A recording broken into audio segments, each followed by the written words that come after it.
आपल्यासोबत बोलण्यासाठी राष्ट्रवादी काँग्रेसचे नेते जितेंद्र आव्हाड जे आहेत TV9 मध्ये स्वागत। आपण महापरिनिर्वाण दिनी डॉक्टर बाबासाहेब आंबेडकरांना अभिवादन करण्यासाठी आला होता, काय सांगाल?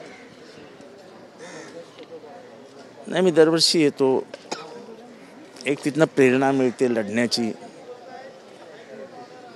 समतेची, बंधुत्वाची, आणि त्याच्यामुळे या स्मारकाला जेव्हा आपण भेट देतो तेव्हा तिथून जाताना आपण ऊर्जा घेऊन जातो आणि ती ऊर्जा आपल्या कामी येते।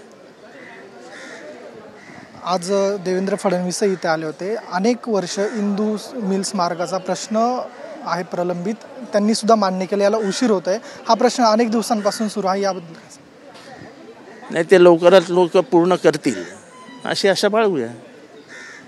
दुसरीकडे काल लोकसभेमध्ये एका बेंचवरती नोटांचा बंडल सापडला असं दावा करण्यात येतोय, आपल्यापर्यंत ही माहिती आली, काय सांगाल?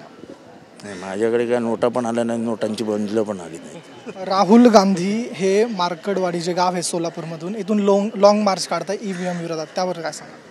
मी त्यांचं अभिनंदन करीन, कारण का जोपर्यंत EVM विरुद्ध रस्त्यावर येऊन आपण लढणार नाही तोपर्यंत EVMचं सत्य बाहेरच नाही पडणार।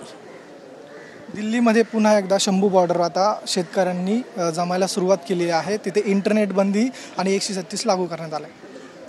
ते काय आपल्या इथे मार्कडवाडीला सुद्धा झालेलं, ते सगळीकडे होतं। आवाज कसे आता गप्प गेले जातील हे जरा बघत बसा, सामान्य जनतेलाही कळू द्या काय असतं फॅसिझम। बातचीत केली, आपल्यासोबत होते जितेंद्र आव्हाड, त्यांनी डॉक्टर बाबासाहेब आंबेडकर यांच्या महापरिनिर्वाण दिनी त्यांचं दर्शन घेतलेलं आहे दादर येथे येऊन। कॅमेरा पर्सन अथर्वसह मी ऋतिक गणकवार, TV9 मराठी, मुंबई।